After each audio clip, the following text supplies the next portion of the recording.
क्या बात है, बहुत अच्छे लाल।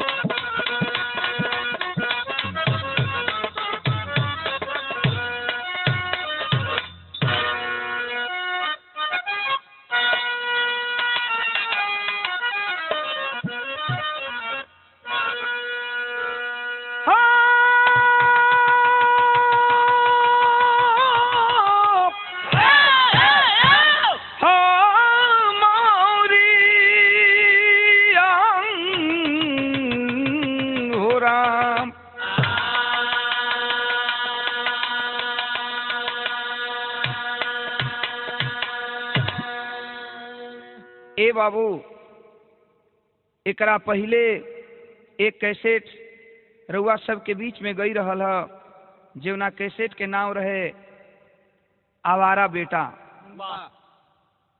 लेकिन देखें, ए ध्यान से कहानी के सुनिए ने करीबा दी हम दूसरा का कैसेट सुपर टी सीरीज के माध्यम से रउआ सबके बीच में ऑडियो कैसेट के रूप में भेजा तानी। ध्यान से अगर ये कहानी के सुनबा तो हमके आशा ना बल्कि विश्वास बा, ई हमके घमंड ना बा, लेकिन दावा जरूर बा।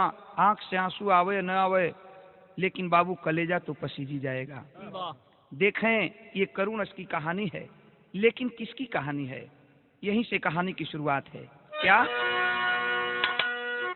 कि समय के शिकंजे में फंस कर के मानो खाता है ठोकर समय की बदौलती, गैरों के गर्दिशी में जकड़े गरीबी, छलनी करे दिल न करता मरौवती, अर्थी उठने लगी आज ईमान की, जहर बन गई है जमाने की दौलती, गंगा सागर सजल नैन देखे सदा, मिलती नहीं भीख मांगे से मऊवती।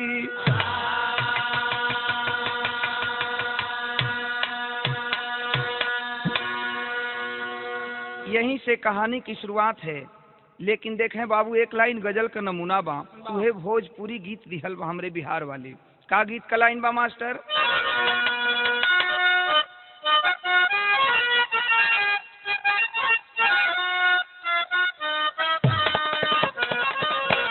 वह तरज बा कि सब कहेला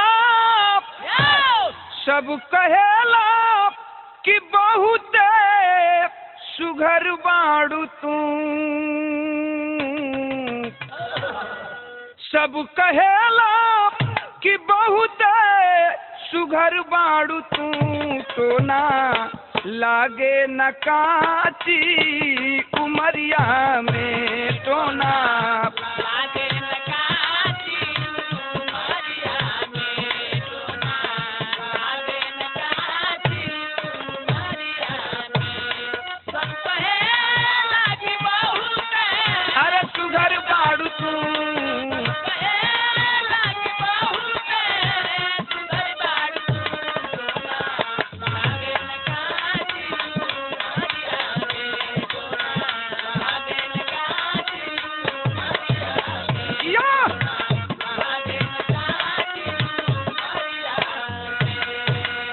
हमारे गाना का भाव कितनी सुंदर लिखल गई।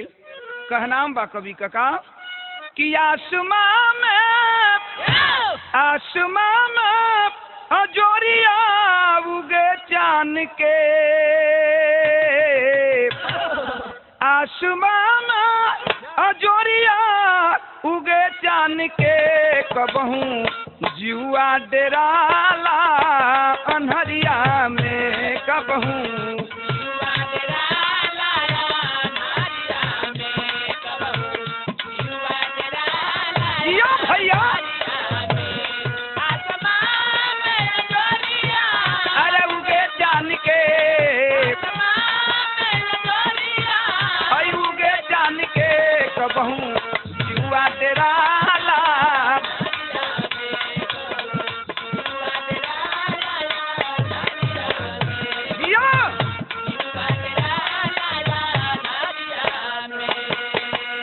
कहानी का शुरुआत बा, गौर करिहन गरीबी कैसन चीज होला बाबू। ए दुनिया में गरीब का जिंदगी का बा, गरीब आदमी कैसे जिएलन, तनी कवि जी बड़ी सुंदर बात लिखलन गीत के अंदर। नजम के लाइन में बतावल गई का,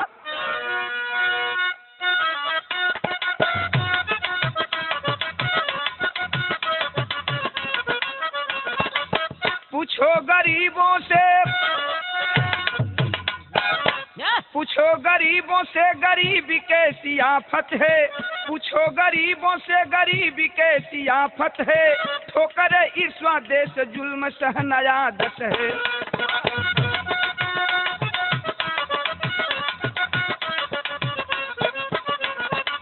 कहानी के करवा हमें से बात का शुरुआत हो गई।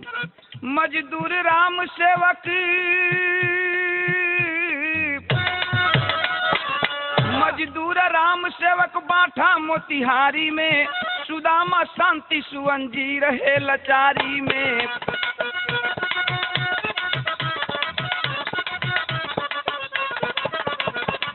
गुजारा करता था समय की बेवफाई में, गुजारा करता था समय की बेवफाई में, खर्चा बढ़ गया था पत्नी की दवाई में।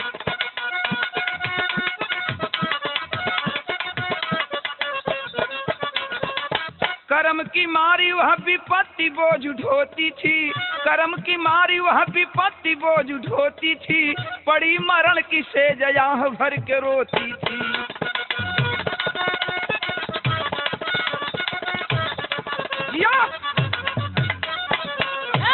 ए बाबू तनी कहानी पर गौर करिहन। बाठा गांव के रहे वाला मोतिहारी जिला के अंदर, मोतिहारी जिला में एगो छोटे गांव बाठा, वही गांव का रहे वाला मजदूर राम सेवक इतना गरीब कि टाइम से और भोजन नसीब ना होत बा। मजदूरी करके परिवार का परवरिश, जिंदगी का परवरिश करत हुन अपने परिवार का। ये देखें, पति का नाम राम सेवक, पत्नी का नाम बिमला बतावल गई, लेकिन परिवार में और के बा एक बेटा एक बेटी। बिटिया बढ़बे, जौना बिटिया का नाम शांति बतावल गई, अब बेटवा का नाम सुदामा बतावल बा। देखें बाबू, शांति बेटी की उम्र 10 वर्ष है की है, और बेटवा का उम्र 8 वर्ष का बतावल बा सुदामा का। समय धीरे धीरे बीतत बा। अचानक एक दिन भगवान कैसन प्रकोप भइल कि देखें ये राम सेवक का दुल्हन बिमला बीमार पड़ जाती है। आज जब बीमार पड़ल बे, आज धीरे धीरे राम सेवक गरीब आदमी के पास इतना पैसा नहीं थे कि अच्छा इलाज कहीं करा सकें। ये तरह मौत जो है बिमला की नजदीक आकर खड़ी हो गई। कुछ ही दिनों की बिमला मेहमान बन जाती है। आज जब बिमला मेहमान बन गई, समझ गई कि अब हम ना बचब। आज बाबू देखें अपने पति राम सेवक के बुलौलिन हम, अब बुलाए के रोक एक ठे बात कहलिन हम। का कहलिन?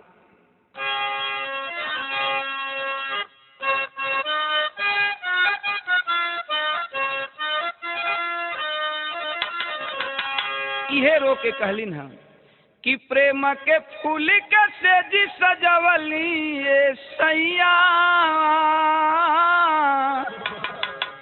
प्रेम के फूल के सेजी सजवली ये सैया, अरे ये सैया, अरे ये सैया, अभागन हो गईली, अभागन हो गईली, अभागन हो गईली ए सैया।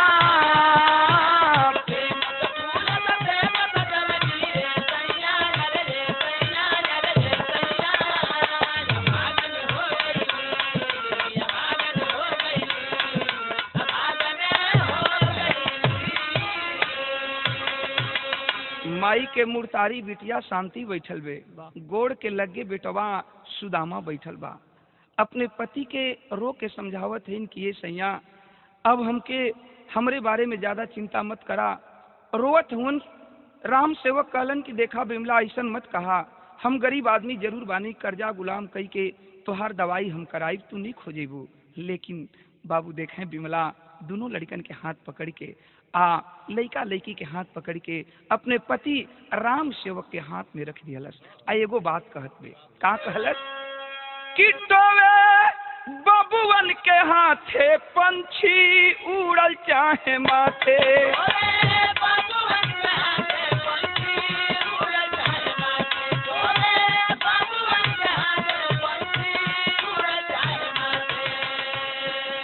कहलस कि अब हमके दवाई जीन करावा, अब हम बचब ना, लेकिन हमरे मर गईले के बाद तोहार हम अर्धांगिनी रहली, एगो काम कर दिया। कौन काम कर दिया? कि टोवे बबुअन के हाथे पंछी उड़ल चाहे माथे, कबहू करिहा न शादी रहिहा टूअरन के साथे।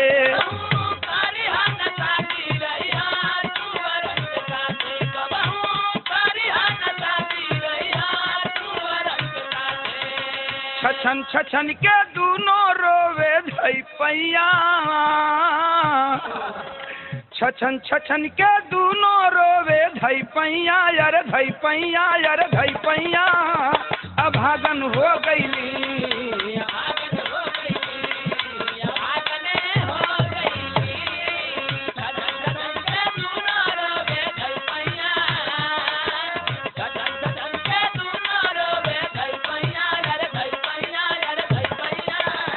अभागन हो गईली।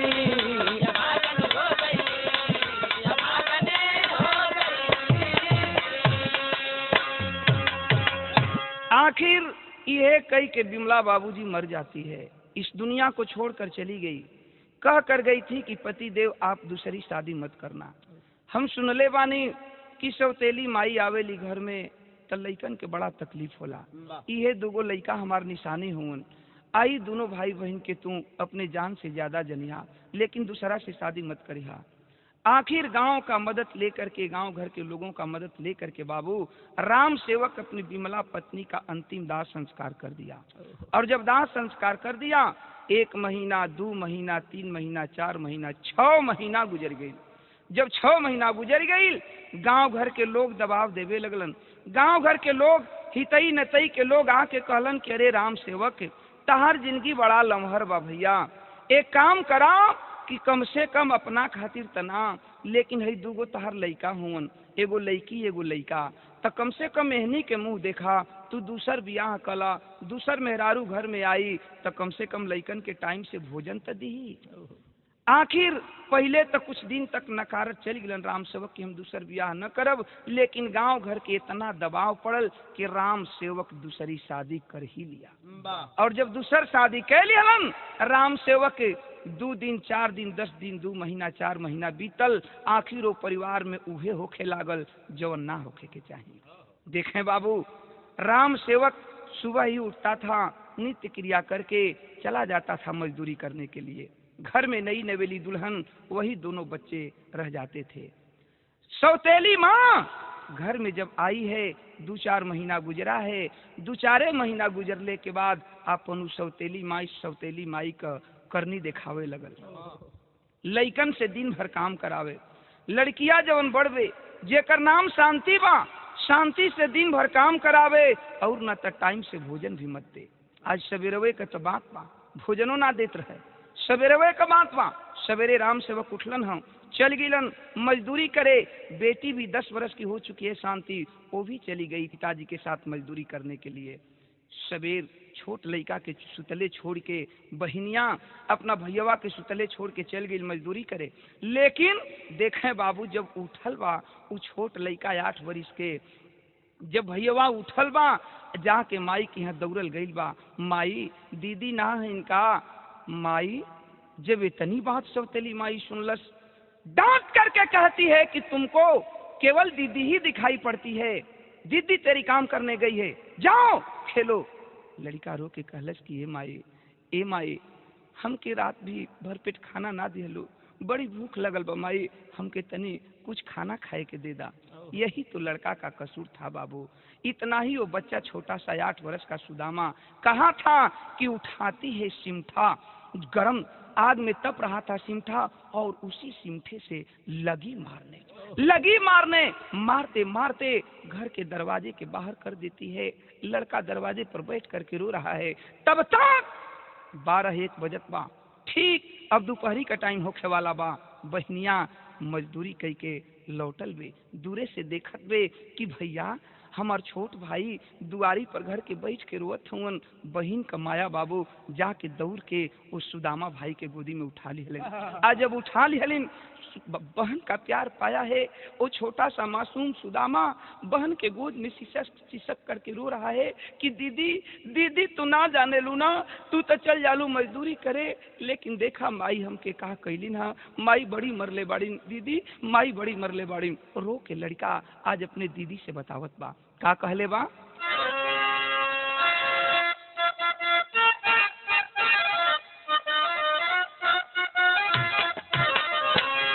रोत बा सुदामा और रो के ये कहलस कि दीदी हम कोनो गलती ना कैली, माई से खनवे तो मंगली।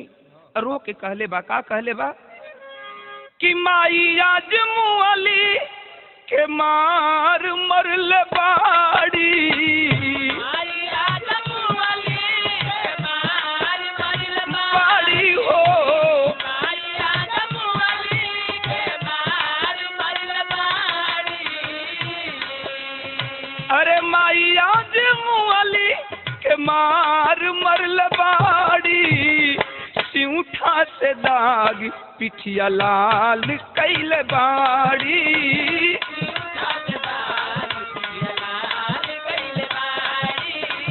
सिउठा से दाग ओ माई आज मुअली के मार मरल बाड़ी, माई आज मुअली के मार मरल बाड़ी, सिउठा से दाग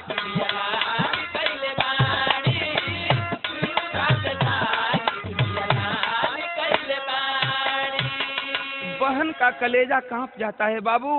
ओ अपनी भाई को गोद में लेकर के अब माई के लगे गई वे, कहलस की कारे माई हमके मार देली, हम कुछ ना बोलीला, लेकिन लीता लइका न बा, खनवे तो मंगले रहल, यह तो बहनिया गलती कह दिहलस। इतने कहलस कि आज मैं भा महतारी कैलस का बाबू कि मैं भा महतारी निधई के झोटा घसीटे,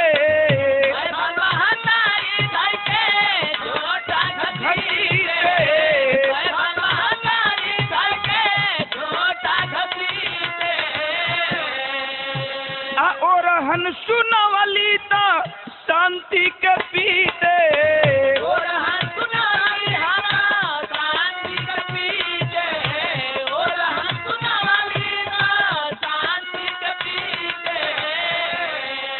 अरे बाबूजी के मतिया खराब कैल बाड़ी, बाबूजी के मतिया खराब कैल बाड़ी, बाबूजी के मतिया बाबूजी के मतिया खराब कैल बाड़ी, सिउठा से दाग पिठिया लाल कैल बाड़ी,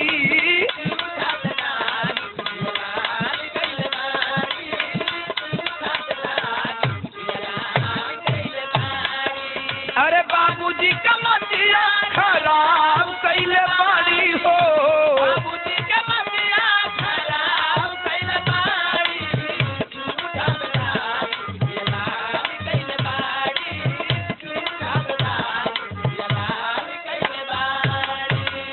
इतने बहनिया गलती कैलस। यही तो गलती था कि केवल यही कही थी कि माई इतना लइका न बा हम के मार देलू, कुछ ना बोलीला। इतना ही गलती थी उस बहन की। वो पापिन सौतेली माँ उस लड़की की अपने चंगुल में बाल को पकड़ लेती है, लात से मारते मारते घसीटते हुए घर के बाहर कर देती है।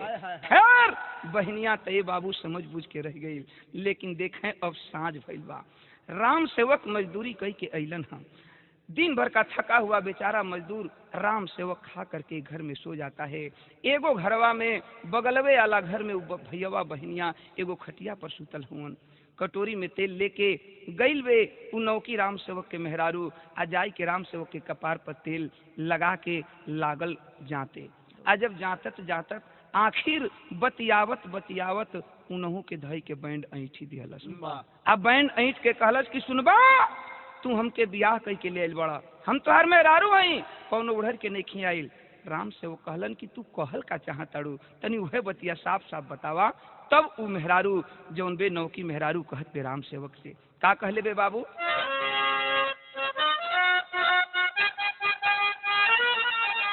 इहे कहत बे कि सौतेला कमाई खाई है हमारा सुगानावा के, सौतेला कमाई खाई है हमारे सुगानावा के, सौतेला कमाई खाई है हमारे सुगानावा के, सौतेला कमाई खाई है हमारा सुगानावा के, दिहल जाई जानवा के मार जी। हाटे करे जा जब सुनली बहिनिया हो खल चाहे ले के फरार जी। माई बाबू घरवा में बतियावत हवन, बगलवे वाला घरवा में बहनिया भैया के लेके सुतल बे।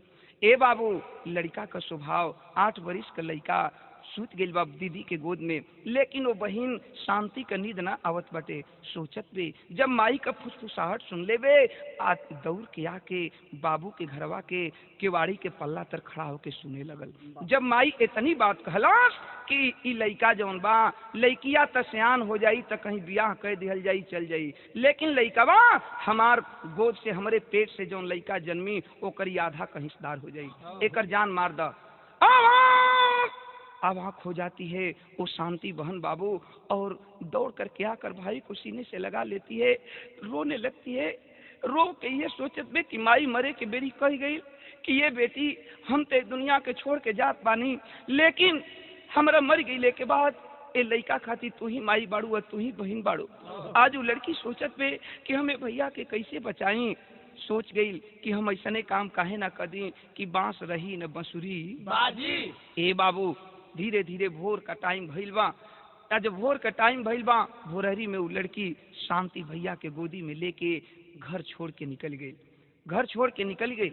आज जब घर छोड़ के निकलल, संजोग देखें कि भोरहरिया का टाइम बा, जेव गौवा से बहरे लइकिया अपने भैया के लेके जात बे, तब तक राम सेवक मैदान होके निपटान कई के ओर से लौट के घर आवत रहलन।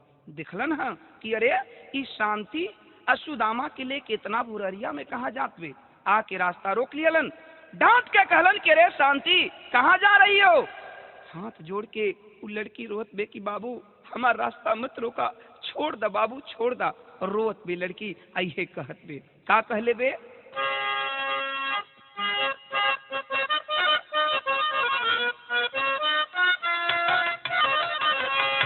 वह तरजबा कि झिलमिल सितारों का आंगन होगा, रिम झिम बरसता सावन होगा।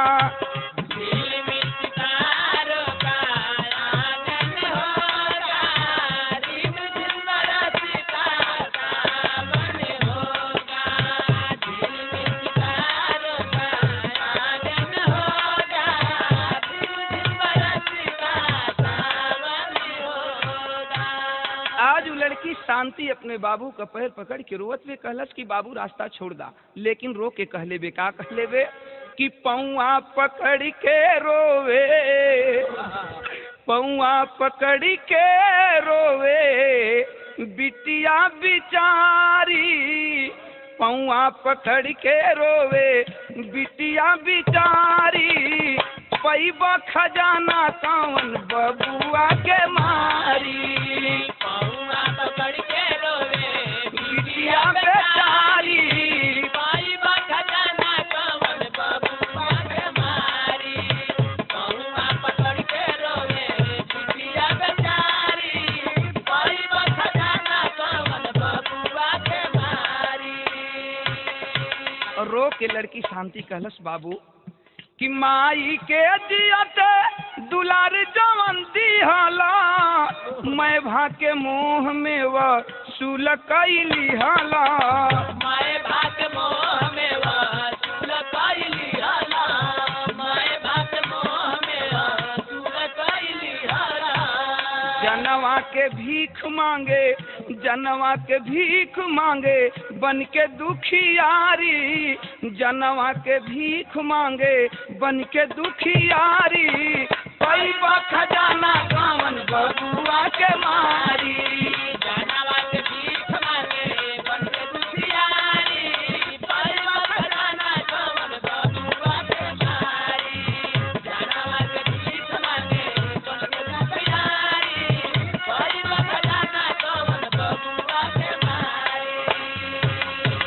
लड़की रोवत बे कहलस कि बाबू जवन रतिया के माई के संगवा तू बतियावत रहला कुल बतिया हम सुन गइल बानी। बाबू माई कहिए न मनबा कि भैया के मार दिहल जाए त काहे के तू ऐसन काम करबा बाबू, हमन के तोहरे जामल नहीं जा, हमन के तोहरे जामल नहीं जाए बाबू, भाई के जान मत मारा, हमें भाई के लेके गांव छोड़ के चल जात बानी, कबो तोहरे दुआरी पर लौट के न आई।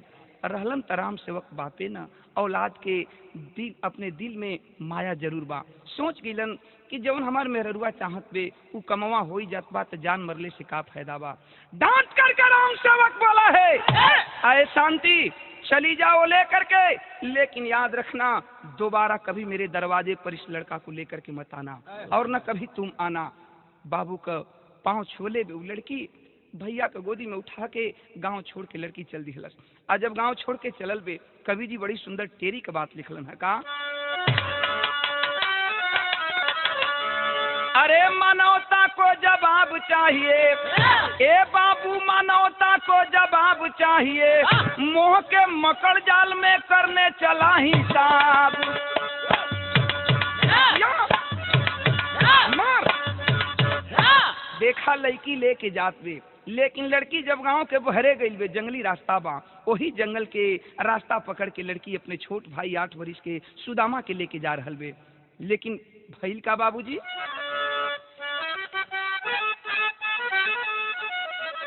कि अखिया से लोरा ढारे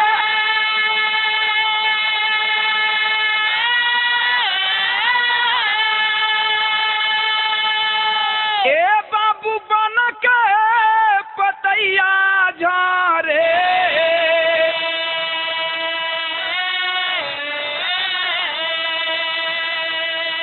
अब थाकी गईली गोदी में उठाई ले तू बहिनी।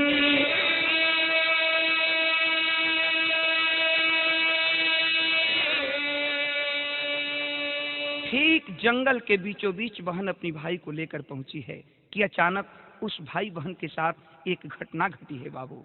वो कौन घटना बा कि बना घोना घोर आइल, बना घन घोर आइल, गोड़ा भराई गइल, तनिकी सपनिया पियाई दे तू बहिनी।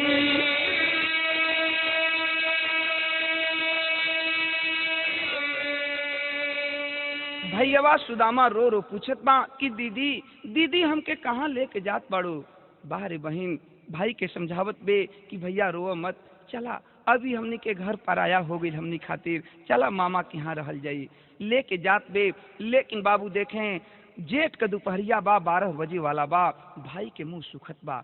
रो के भैया एक जगह बैठ गई एक पेड़ के नीचे, आ कहलस कि दीदी अब हमसे चल ना जाई। कबो तुलबुल तुलबुल छोट लड़का भुइया चलत बा तो कबो दीदी के गोद में उठ जात बा। देखें रोत बा, कहलस कि दीदी हमके पानी पिया दे न तो अब जान चल जाई।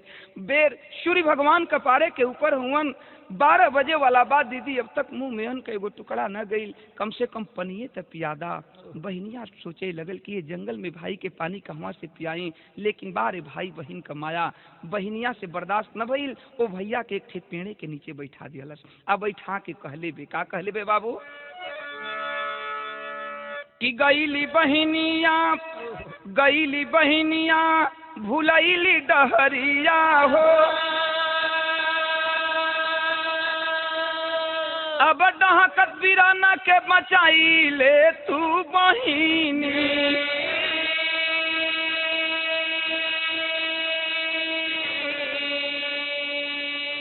दोनों पेड़ के नीचे उ लइका के बैठा के बहनिया कहलस कि ये भैया तू हमें बैठा, कहीं जइहा मत, हम जंगल के बहरे जात पानी गांव बा, वो गांव में से तो के पानी ले आवत पानी, पानी पी के तब हमन के यहाँ से चलल जाई। बहनिया वही पेड़े के नीचे छोट भाई के बैठा के आ चल गई गांव में जंगल के बहरे जौन गांव बा, वो गांव में से पानी ले आवे। बाहरे भगवान पानी लेके वो लड़की शांति चलल बे गांव में से कि दोनों बिछड़ी गईले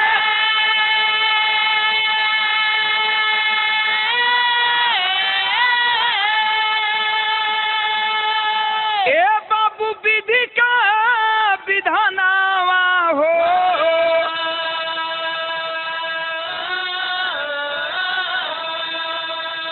अब हैया से तनी की भेटाई जई तू बहिनी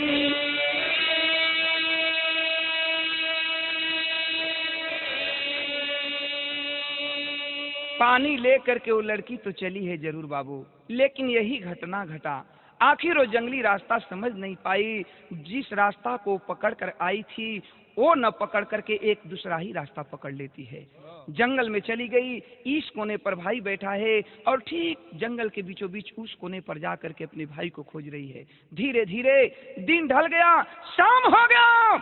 ओहर बहनियां रोत बे लोटा में हाथ में पानी लेके कि हमरे भैया पियासल हवन, इनके हम पियाई। एवर भैया पेड़े के नीचे 8 वर्ष का मासूम लड़का बैठ के रोत बा कि बाहर है दीदी, सोचत बा कि तोसे तो अच्छा उ सौतेली माई रहल कि मारत जरूर रहल, लेकिन कबो कबो खाना तो दे देत रहल। लेकिन ए दीदी ई तू का कैलू, ए जंगल में हमके छोड़ के तू भाग गईलू ना। एवर लड़का डहक के रोत बा, वही पेड़े के नीचे बैठल बा, सूर्यास्त होखे वाला बा। एहर बहिन जंगल के बीचों बीच ओह कोना पर जाके अपने भाई के खोजत बे, आ खोज के रोत बे, इहे कहत बे, का कहले बे,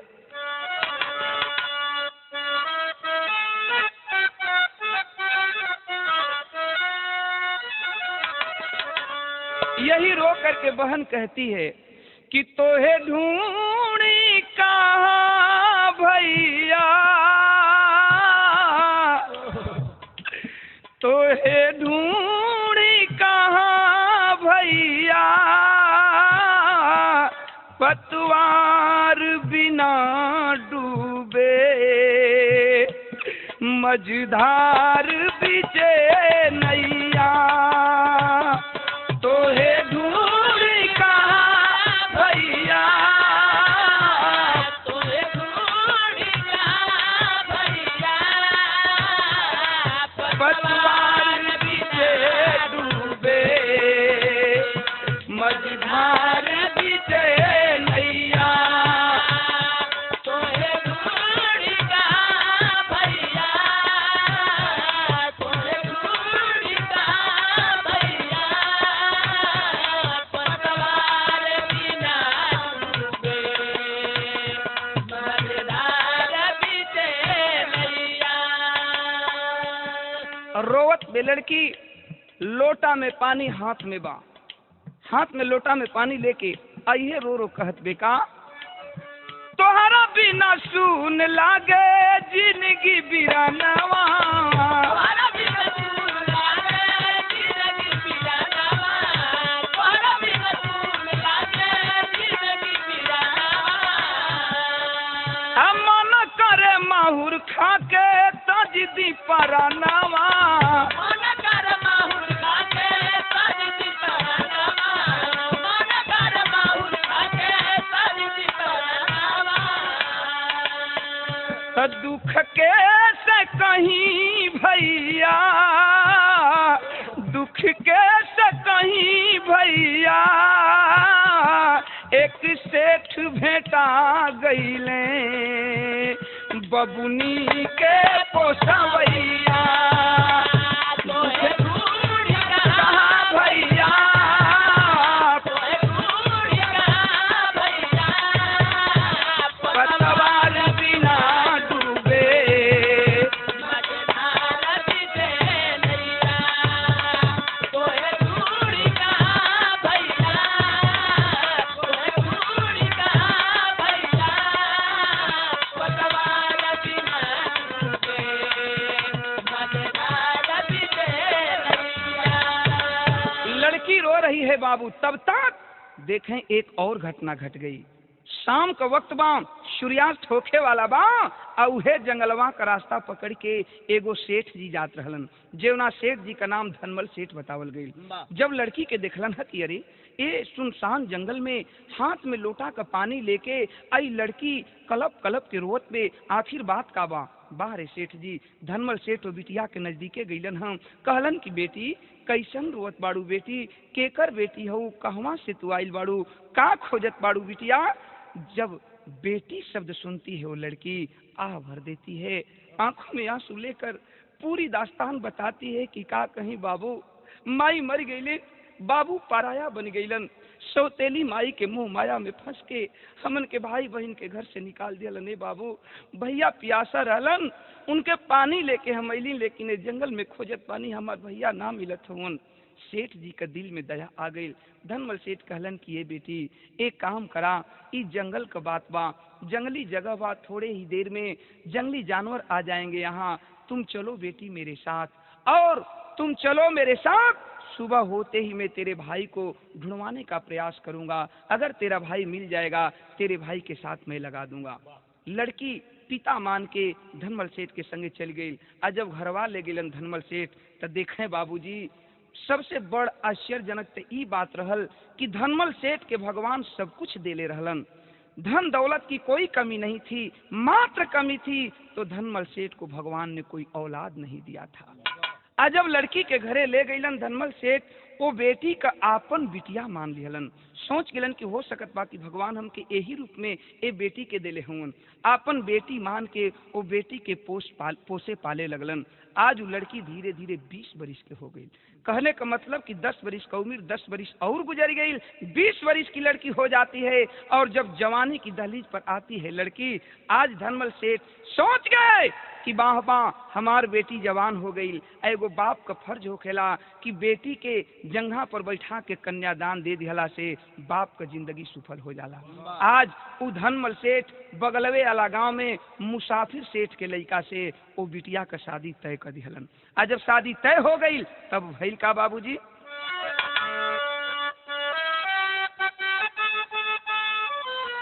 कहल गई कि बीतल कुछ सालों से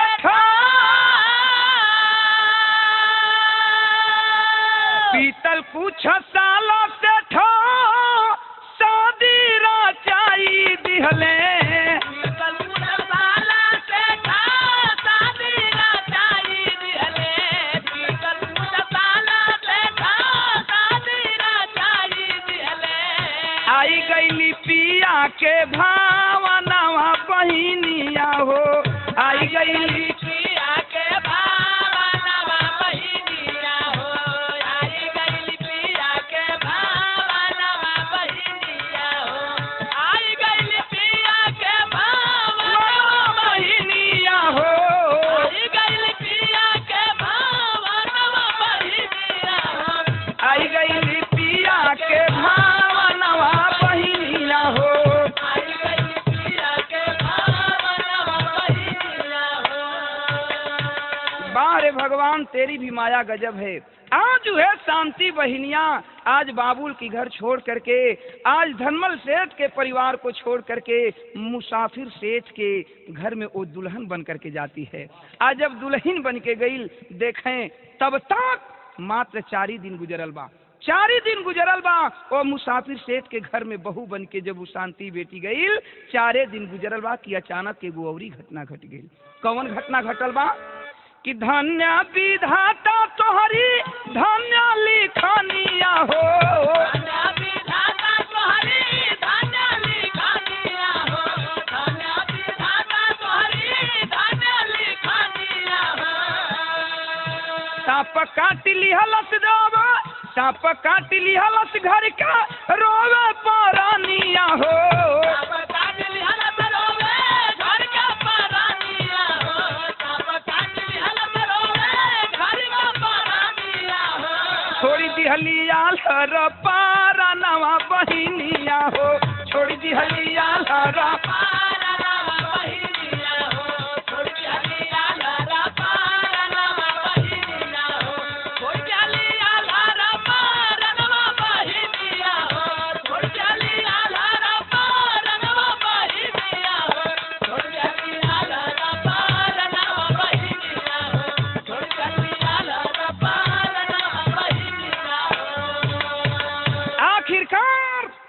4 ही दिन तो गुजरा था कि बहू बन के गईलिन है शांति मुसाफिर सेठ के घर में।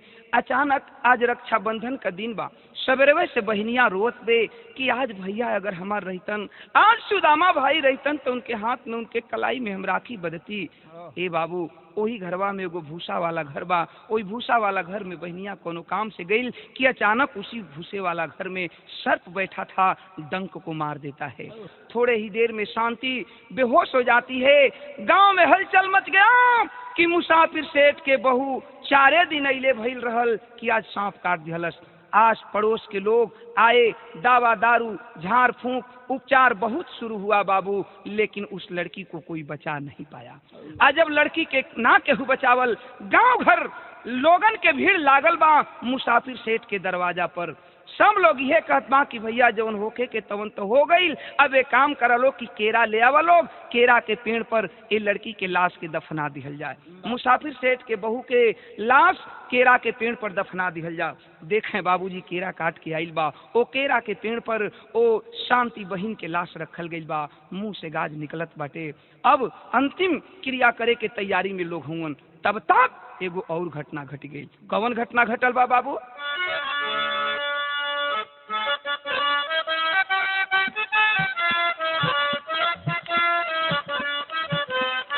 कहबा लोगन के भीड़ लागल बा। आइए घटना घटल बा कि उहे रास्तवा पकड़ के जवन की मुसाफिर सेठ के दुअरवा के बगल से रास्ता जात बा, उहे रास्तवा पकड़ के एगो जोगी बाबा सरंगी बजावत टेरत गावत आवत रहलन। आज जब मुसाफिर सेठ के दरवाजा पर अइलन त भइल का, लेकिन उ जोगी बाबा इहे गावत रहलन। का गावत रहलन कि नारी के करनवा भरथरी बनी गईले जोगी आयर बनी गईले जोगी। नारी के करनवा भरथरी बनी गईले जोगी आयर बनी गईले जोगी आहो। राजपाट दिहाले दिसारन हो राम।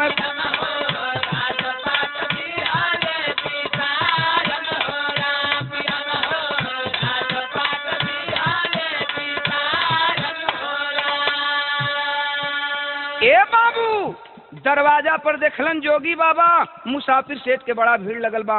नवहा जवन रहलन 2-4-10 थे, डांट करके जोगी से बोले, हाँ जोगी गाना बजाना बंद करो, गाना बजाना बंद करो, केहू के दुनिया उजड़ गई, तहरा गावल निक लगत बा। जोगी बाबा अवाक हो गए, डर गए कि अरे ये क्या हुआ, लोगों की भीड़ कैसी है। हथवा जोर के जोगी बाबा कहलन कि भैया गावल बजावल हम बंद करे थे, लेकिन तनी बतईबा लोग आखिर सेठ जी के द्वारे भीड़ कैसन लगल बा। पुरनिया लोग जौन रहलन कहलन कि ये बाबा जायदा बुरा मत मनिहा लइकन के बात के। मुसाफिर सेठ के बहू 4 दिन अइले भई रहल, ये दुनिया के छोड़ के चल गेलिन, सांप काट दिहलस, केहू ना बचा पौलस। जोगी बाबा कहलन कि भैया जौन होके के तो होई गई, तनिका ओ मुसाफिर सेठ के बहू के लसिया हमके दिखा दे बा लोग। लड़का जितना रहलन डांट के कहलन के रे ललगड़िया साधु के फेरा में का परल हुआ लोग, हटावा जौन होके के हो गई चास बदबू देवे लगी। लेकिन पुरनिया लोग समझौलन बुझौलन कहलन के रे यार आखिर ई पैसा मांगते न बा जोगिया, देखे के कहत बा त देखौले में तनकी काहर जाबा, देख लेवे दालो। जोगी के इजाजत मिलल बा, जोगी बाबा गईलन हाँ, केरा के पेड़ पर लाश रखल बा। जब चादर हटौलन हाँ, देखलन कि लड़की के मुंह से गाज निकलत बा। जोगी बाबू एक बगल अपनी कान से झोला निकाला है गुदड़ी का और झोला रख दिया, एक बगल में सारंगी रख दिया और वहीं आसन लगा करके वो जोगी बैठ जाता है। आंख बंद किया, मंत्रों का उच्चारण करने लगा। प्रमाण मिला पत्रिका से, 1 घंटा तक वो जोगी मंत्रों का उच्चारण करता रहा, लेकिन उस लड़की के लाश में कोई परिवर्तन नहीं हुआ। सभी लोग डांटने लगे कि ये क्या नखरा है। जोगी आंख खोलता है, तमा उठा और बोला कि ये गांव के लोग कान खोल कर सुन लो, थोड़ी दूध की आवश्यकता है, क्या दूध ला सकते हैं आप लोग। गांव का बात बा, देखते देखत एक आध नाद दूध तैयार हो गई बाबू, आ गई बाटे, नाद में दूध रखल बाटे। आज जब नादी में दूध रखल गई, अचानक वो जोगी अपनी झोली में हाथ को लगाया है, कुछ निकाला है, आंख बंद किया, हाथ को ऊपर उठाया और मुट्ठी बांध करके छोड़ दिया। मुट्ठी खोल दिया, उसकी मुट्ठी से कुछ निकली है और थोड़े ही देर में देखते देखते लोगों की भीड़ लगी थी। वो जो सर्प डंक मारा था वो सर्प फुफकारता हुआ आ करके झोली में उस जोगी के प्रवेश कर गया। फिर झोली से निकला है, चला गया उस लड़की के लाश के पास शांति के और जा करके डंक मारा है। डंक मार करके फिर दूध में जाता है, दूध से फिर जाता है, डंक मारता है, कुछ खींचता है, फिर दूध में जाता है। 2-3 बार इस तरह क्रिया किया और फिर सर्प निकला और वहां से चला जाता है। लोग हैरान हैं, देख रहे हैं, लेकिन जोगी चुपचाप उसी तरह मौन है। लेकिन लड़की के लाश में कोनो परिवर्तन ना भइल। तब वो जोगी तमतमा उठा, जा करके और तमतमा करके खड़ा हो जाता है, जा करके उस लड़की की लाश को झझोड़ करके और एक थप्पड़ मारता है। बारे भगवान, तेरी भी लीला गजब है। वो लड़की चिहुक कर उठ कर बैठ जाती है और जब बैठ गई तब वो जोगी फिर आकर अपने आसन पर बैठ गया, उठा लिया सारंगी और वही गीत गाना शुरू किया। क्या गीत गा रहा है? यही गीत गा रहा है कि नारी के करनवा भरथरी बनी गईले जोगी आया रे, बनी गईले जोगी राजपाट दिहाले बिसारन। इतना तक त जोगिया ठीक गौलस। जोगी गावत बा, लड़की सुनत बे, कभी जोगी के देखत बे, कभी बगल में ओकर पति बैठल हुवन, पति के देखत बे। कहलस कि आखिर ई कैसन भीड़ बा, कैसन ही जोगी बाबा हुवन। तब तक जोगी एक लाइन और गाना शुरू किया। क्या गाया है कि माई मरी गईली बाबू बना ले कसाई आया रे, बना ले कसाई मैं हमारे मुआली के मारन।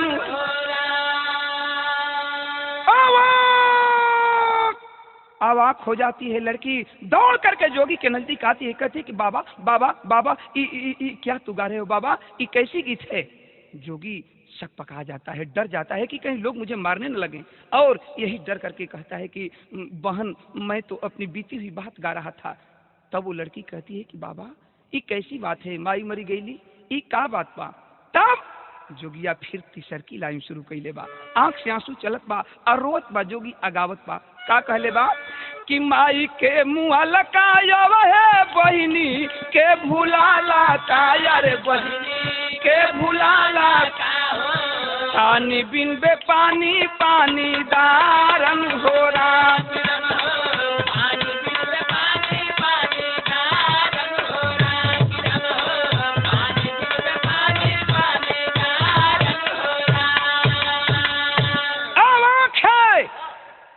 अब आंखें लड़किया के आंख से आंसू चले लगल, हथवा जोड़ के और रोए लगल। उ शांति बहन कहलस कि बाबा ई कैसन तू गीत गावत हुआ बाबा, सब लोग देखत बा कि लड़की जी गई आ जोगी के गीत सुन के रोवत बे, कारण का बा? सब लोग आवाज पड़ल बा। जोगी कहलन कि का कही बहन, हम तो अपने मुसीबत में बानी, लेकिन ई बतावा हमर गीतिया सुन के तू काहे रोवत बाड़ू? शांति कहलस कि ये बाबा कहीं ऐसन तना, तू के हुआ, कहवा से अइला, केकर लइका हुआ, कहवा जइबा, कब से जोगी बनला, तनी बतैता बाबा। रो करके वो जोगी कहता है कि का कहूँ बहन, मैं तो इसलिए रो रहा हूँ कि आज रक्षाबंधन का पर्व है और ठीक तेरी ही जैसी मेरी बड़ी दीदी थी जो मुझे जंगल में छोड़कर चली गई। दीदी जंगल में छोड़कर चली गई और तब से मैं जोगी बन करके और उस बहन का तलाश कर रहा हूँ। इसीलिए रो रहा हूँ कि अगर आज वो मेरी बहन होती तो इस रक्षाबंधन के पर्व पर मेरी कलाई में हंसते हुए राखी बांधती और मैं राखी की बधाई में उसे जरूर कुछ देता बहन, जरूर कुछ देता।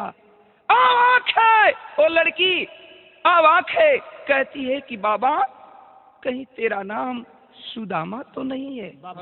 कहीं तेरा नाम सुदामा तो नहीं है बाबा? अवाक हो जाता है जोगी और कहता है कि बहन बहन तुम ये कैसे जान गई कि मेरा नाम सुदामा है?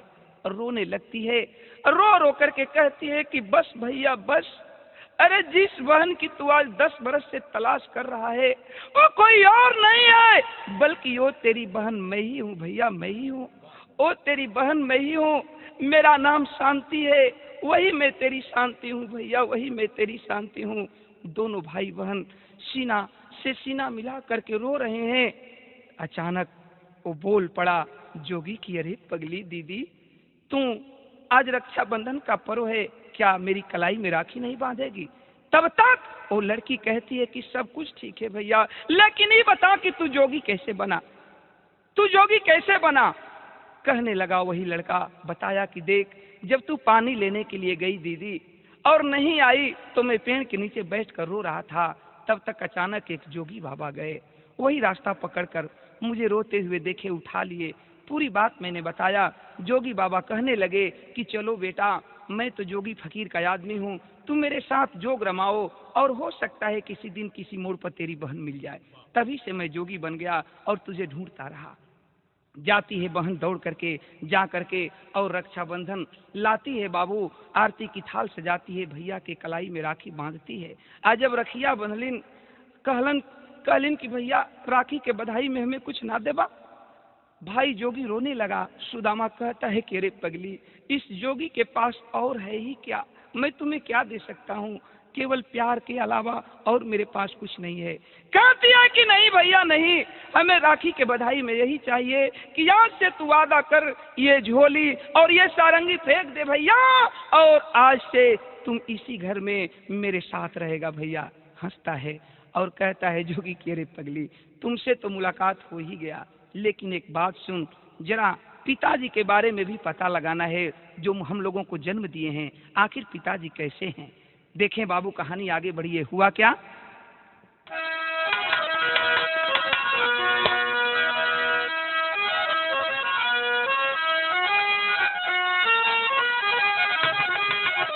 भाई का हाँ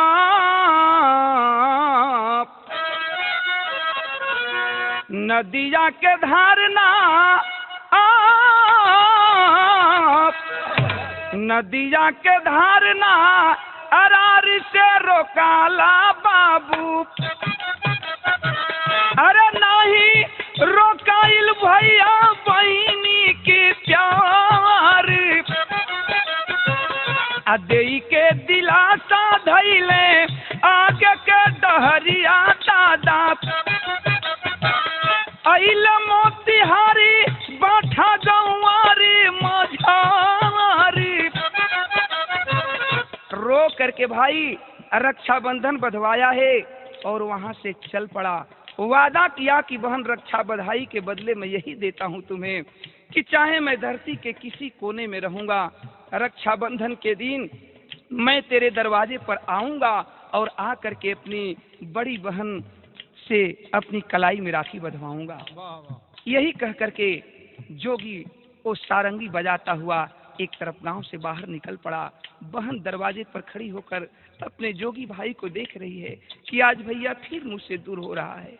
लेकिन देखें बाबू, मोतिहारी जिला में बाठा गांव में भाई पहुंचल बा गावत बजावत, सारंगी के टेरत जब गांव में पहुंचल बा, अब वहीं बाठा गौवा के बहरवे बा उ भैया की एगो और घटना घट गई। कौन घटना घटल बा कि घरवा से निकलत रहे बाबू के जनाजा, बाबू घरवा से निकलत रहे बाबू के जनाजा भैया, अरे दासा देखी जोगिया के बड़ी सी लालूरी, खाई के पछाड़ गिरी गई लसिया पर दादा,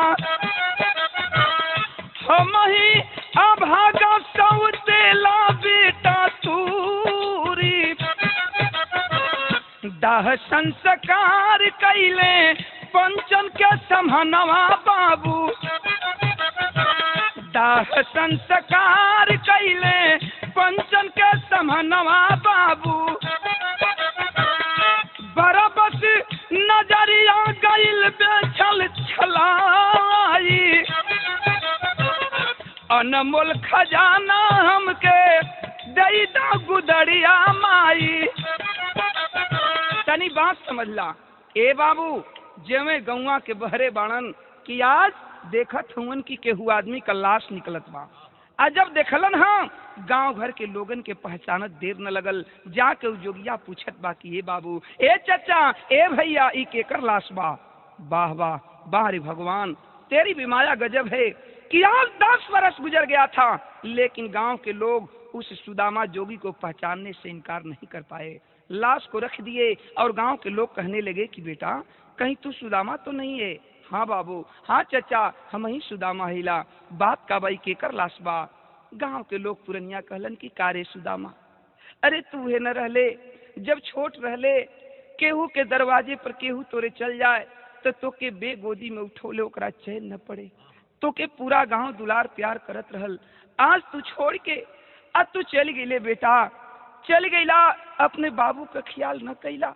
लेकिन देखा तहार बाबू एवनी गम के बर्दाश्त न कैलन। तहार बाबू राम सेवक मजदूरी कई के आवे, आ शाम के दुआरे दुआरे घूम के ये कहें कि हम बड़ा गलती कह दिहली, हमार सोना नियन लइका लड़की हमके छोड़ के चल गिलन, हमके दूसर ब्याह न करे के चाहत रहल। ए बेटा, तोहार मुंह माया भुला न पौलन राम सेवक, आखिर अंजाम इहे निकलल कि आज वही मोह माया में तोहरे बाबू का हार्ट अटैक हो गई। तहार बाबू ये दुनिया के छोड़ के चल दिहलन।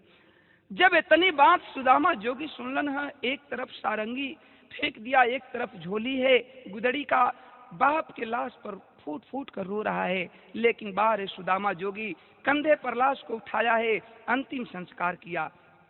अंतिम संस्कार कई के आप फिर वही अपना गुदड़ी का झोला और वही सारंगी उठा करके अइलन है, बजावत हुन टेरत हुन सारंगी अइलन अपने दरवाजे पर। एहवार सौतेली माई का पता चलल, हल्ला मच गइल कि सुदामा जोगी बन के आइल बा। गांव में हलचल मचल बा, सौतेली माई के पता चलल बा कि आज सुदामा हमार सौतेला लइका जोगी बन के आइल बा।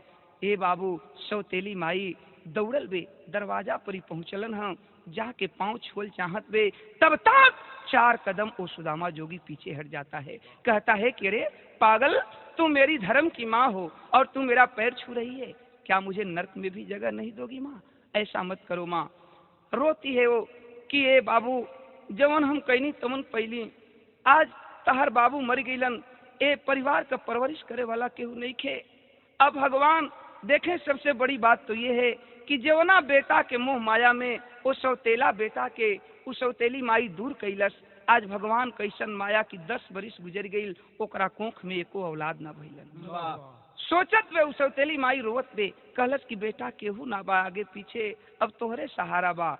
जोगी हंसता है और कहता है कि रे पगली, एक जोगी के लिए मोह, ये माया, ये धन और ये दौलत सबसे बड़ी चीज है बाबू।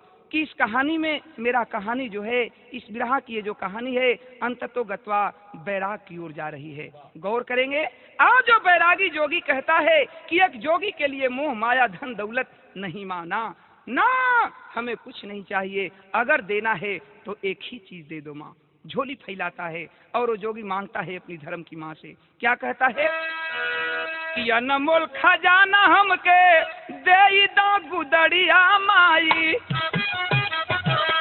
अनमोल खजाना हमके दे दो गुदड़िया माई, अरे मैं भा चरनिया में गिर भराई। आखिरकार जोगी बोल पड़ा कि एक जोगी का सबसे बड़ा फर्ज होता है, एक जोगी के लिए सबसे बड़ा चीज होता है माँ, कि अंततो गत्वा वो जोगी अपनी माँ से जा करके, अपनी माँ से जा करके अंततो गत्वा फटी हुई गुदड़ी भिक्षा के रूप में ले ले। यही कहता है, मजबूर है वो सौतेली माँ, जाती है घर में और उस जोगी के झोले में फटी हुई गुदड़ी लाकर दे देती है। जोगी माँ का चरण स्पर्श करता है और निकल पड़ा गांव से, सारंगी को टेरते हुए। गांव के लोग कुछ दूर तक जाते हैं जोगी को पहुंचाने के लिए, लेकिन बाबू देखें, जोगी जा रहा है, गांव के लोग खड़े होकर देख रहे हैं, सुदामा बहुत दूर चला गया, गांव के लोग देखते रह गए। गाने का अंतिम प्रमाण था कि अरे बहता पानी रमता जोगी, ए बाबू बहता पानी रमता जोगी, सब निहारे भोगिया, अरो रो सब का के रोवा के चलल बा जोगिया।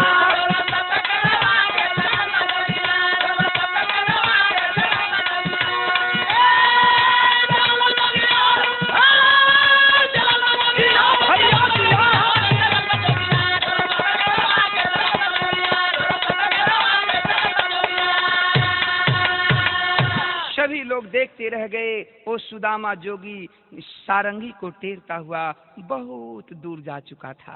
गाने का अंतिम प्रमाण था। जय जखान स्वामी जद्दू हबीबुल्ला की फुलवारी, श्री नारायण निसार मितवा सुबास की तैयारी।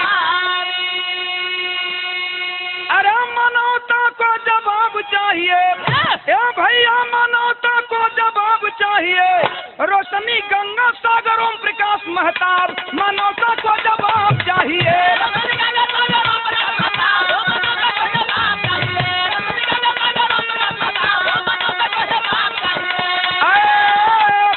भैया धनी धनी दावा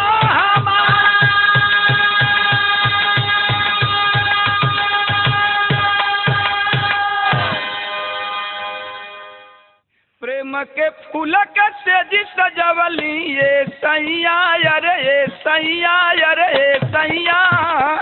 अभागन हो गईली, अभागन हो गईली, अभागन हो गईली